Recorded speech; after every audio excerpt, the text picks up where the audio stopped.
O Havaí é, sem dúvida, o estado mais singular dos Estados Unidos, sendo o único fora do continente norte-americano e o mais recente, integrado em 1959. É também o estado com a maior diversidade étnica, com os asiático-americanos como o grupo predominante. Além de ser o mais caro para viver, é notavelmente o único composto inteiramente por ilhas, o que faz com que seu sistema de transporte seja bem diferente do restante do país. O arquipélago havaiano é composto por 137 ilhas, mas apenas 4 delas possuem uma população significativa. Oahu, a ilha mais populosa onde estão localizadas Honolulu e Pearl Harbor, tem cerca de 1 milhão de habitantes, representando 2/3 da população total do estado. A ilha Havaí, ou no inglês Big Island, possui mais de 200 mil habitantes. Maui tem 164 mil e Kauai cerca de 73 mil. As ilhas Molokai e Lanai têm uma população bem menor, enquanto outras ilhas praticamente não têm habitantes ou têm números irrelevantes. As distâncias entre as ilhas são maiores do que se imagina. Por exemplo, a distância entre Oahu e Kauai é de aproximadamente 160 quilômetros, enquanto entre Oahu e a ilha Havaí são cerca de 240 quilômetros, equivalente à distância entre Nova York e Baltimore. Devido a essas grandes distâncias, o único meio de transporte entre as ilhas é por avião ou barco. Contudo, até 2024 e o início de 2025, não existe nenhum serviço regular de balsa ou transporte marítimo de passageiros entre as 4 principais ilhas. O único serviço de balsa regular no Havaí é entre as ilhas de Maui e Lanai, que são mais próximas. Portanto, se você deseja viajar entre outras ilhas do Havaí, a única opção prática é voar. A maioria das viagens entre as ilhas principais é feita por voos curtos, geralmente operados pela Hawaiian Airlines. Isso pode parecer estranho, já que balsas e transporte marítimo são comuns e populares em arquipélagos ao redor do mundo, incluindo lugares com populações bem menores que a do Havaí. No Egeu, por exemplo, há várias balsas que conectam diversas ilhas, incluindo algumas pequenas e com populações reduzidas, mas com grande atrativo turístico. Em 2023, o Havaí recebeu cerca de 1/3 do número de turistas da Grécia, mas o gasto total foi semelhante, com quase 21 bilhões de dólares no Havaí e cerca de 23 bilhões na Grécia. Isso indica que um sistema de balsas entre as ilhas do Havaí poderia ou deveria ser comparável ao robusto sistema grego. Voltando para a América do Norte, há 3 exemplos de serviços de balsas que tornam ainda mais curioso a falta desse tipo de transporte no Havaí. Newfoundland, no Canadá, tem uma população de cerca de 478 mil pessoas, menos da metade de Oahu, e está a cerca de 160 quilômetros do continente canadense em Nova Escócia, distância semelhante à de Oahu e Maui ou Oahu e Kauai. Mesmo com essa distância, existem 2 linhas de balsas ativas entre a ilha e Nova Escócia. Uma de 7 horas, de Port aux Basques, e outra de 16 horas, de Argentia. Tempos de viagem que seriam comparáveis às balsas entre as ilhas do Havaí.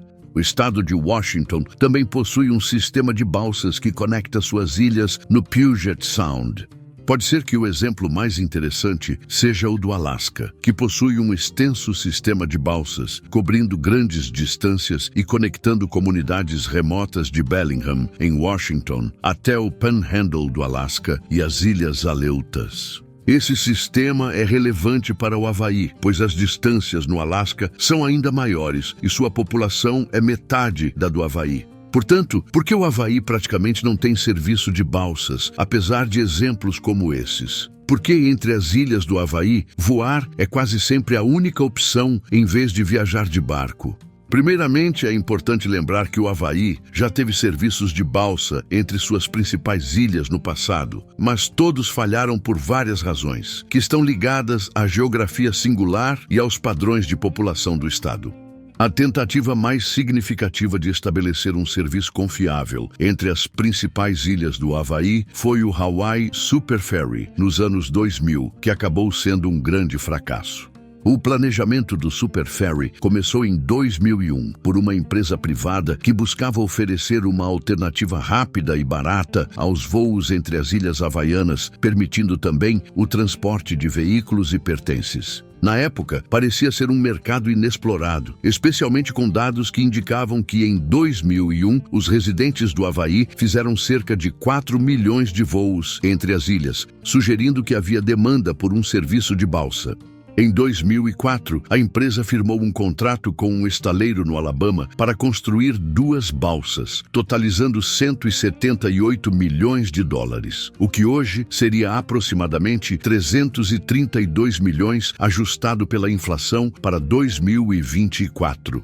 Em 2007, o Hawaii Super Ferry estava pronto para implementar seu plano de oferecer um serviço regular de balsas entre as 4 ilhas mais populosas do Havaí. A empresa logo enfrentou grandes dificuldades. Preocupações ambientais e legais surgiram, principalmente por causa das rotas das balsas, que passavam por áreas de migração de baleias jubarte. Isso gerou temores de que o tamanho das balsas pudesse prejudicar as baleias e afetar o ecossistema marinho do Havaí. Além disso, havia o risco de as balsas espalharem espécies invasoras entre as ilhas, o que era uma preocupação séria, dado o isolamento geográfico do Havaí e sua vulnerabilidade a essas espécies. O ecossistema do Havaí é extremamente frágil e o estado é o mais rigoroso nos Estados Unidos em relação às espécies invasoras. A ilha Havaí já enfrentou problemas com espécies como formigas de fogo, rãs e plantas, que se espalharam a ponto de ser quase impossível erradicá-las. Isso deixou o governo com o desafio de conter essas espécies na ilha Havaí e evitar sua propagação para as demais ilhas. O maior medo era que as balsas, ao transportar veículos, facilitassem a disseminação dessas espécies invasoras entre as ilhas, de forma mais eficiente que os voos. Outro problema foi que, quando a balsa começou a operar entre Oahu e Maui, em 2007, o impacto ambiental ainda não havia sido avaliado. O Supremo Tribunal do Havaí permitiu que o Super Ferry continuasse operando enquanto o estudo de impacto ambiental era feito, mas isso não impediu os inúmeros processos ambientais contra a empresa, o que aumentou os custos legais e dificultou a sustentabilidade financeira da empresa. Além de tudo isso, o conceito da balsa enfrentou vários outros desafios. Um problema significativo foi a natureza turbulenta das águas ao redor das ilhas, bem mais agitadas do que as águas onde as balsas do Alasca e Washington operam. Essas balsas funcionam perto da plataforma continental, onde as águas são rasas e calmas, mas o Havaí não tem uma plataforma continental, já que suas ilhas são vulcânicas e basicamente picos de montanhas submersas. Isso faz com que as águas entre as ilhas sejam muito profundas, como no canal entre Maui e a ilha Havaí, que chega a mais de 1.800 metros, muito mais fundo que a média do mar Mediterrâneo. Esse canal é conhecido em havaiano como Alanui Haha, que pode ser traduzido como o grande canal das ondas que quebram, refletindo a turbulência das águas. As águas entre os canais das ilhas são igualmente profundas e turbulentas, o que significa que as viagens de balsa entre elas ocorrem sobre o oceano aberto. Isso exige balsas maiores, mais fortes e caras do que as típicas do Alasca ou Washington. Além disso, devido às grandes distâncias, mais de 180 quilômetros, as viagens no Super Ferry durariam de 6 a 8 horas ou mais, enfrentando águas frequentemente agitadas. O enjoo marítimo era uma queixa comum, tornando as viagens de balsa menos atrativas. Se você fosse residente do Havaí e quisesse viajar entre as ilhas, a balsa poderia levar até 8 horas, com risco de enjoo. Além disso, o retorno levaria mais 8 horas, impossibilitando uma viagem de um dia inteiro. Ao chegar à ilha, seria preciso competir com os turistas por um hotel, aumentando os custos e tornando a balsa ainda menos prática. Considerando que um voo de ida e volta custa cerca de $100 e dura menos de 1 hora em cada sentido, viajar de avião se torna a opção mais sensata. É mais rápido, mais barato e sem risco de enjoo. Além disso, os residentes do Havaí não costumam viajar com frequência entre as ilhas. Oahu concentra a economia, os grandes eventos e os melhores hospitais, fazendo com que moradores de outras ilhas só precisem ir até lá ocasionalmente, seja para shows ou tratamentos médicos. Nessas situações, voar é a opção mais prática e preferida em vez da balsa. Por isso, muitos havaianos viam os turistas como os principais usuários das balsas, não os residentes. Eles temiam que visitantes trouxessem carros alugados de Oahu, sobrecarregando as estradas e a infraestrutura das ilhas menores. Esse receio gerou forte oposição, especialmente em Kauai, Maui e na ilha Havaí, onde o turismo excessivo já era uma preocupação. No fim, o Hawaii Super Ferry, que pretendia criar um serviço regular entre as 4 principais ilhas, conseguiu operar apenas entre Oahu e Maui, devido a diversos obstáculos. Além disso, a pressão de companhias aéreas e locadoras de veículos dificultou ainda mais sua viabilidade. Em 2009, menos de 2 anos após o início das operações, o Supremo Tribunal do Havaí considerou inconstitucional a autorização para funcionar sem a conclusão do estudo de impacto ambiental, levando à suspensão imediata do serviço.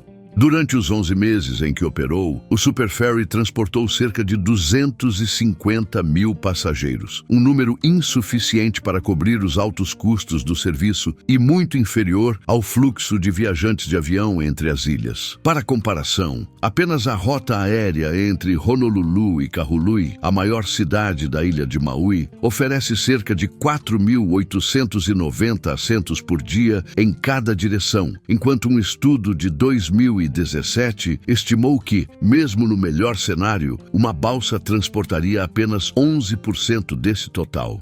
Após a decisão judicial de 2009, que determinou a paralisação do Super Ferry, a empresa suspendeu imediatamente as operações, demitiu todos os funcionários e, em poucos meses, declarou falência. Suas 2 balsas foram vendidas à Marinha dos Estados Unidos por apenas $35 milhões, uma fração do investimento original. O fracasso do projeto desestimulou qualquer nova tentativa de criar um serviço de balsas no Havaí por décadas. Além das barreiras geográficas e econômicas, há também desafios legais consideráveis. Leis como a Lei de Serviços de Embarcações de Passageiros de 1886 e a Lei Jones de 1920 impõem restrições às embarcações que operam em águas dos Estados Unidos, exigindo que sejam construídas no país e tripuladas por americanos. Esse protecionismo marítimo, vigente há mais de um século, obriga empresas a comprar navios de estaleiros americanos que possuem custos elevados e baixa competitividade global. Isso torna a operação de balsas nos Estados Unidos, especialmente no Havaí, significativamente mais cara do que em outras partes do mundo. Um estudo de viabilidade de 2017 concluiu que, por mais que um serviço de balsas no Havaí seja possível, sua viabilidade econômica é inviável devido a diversos fatores.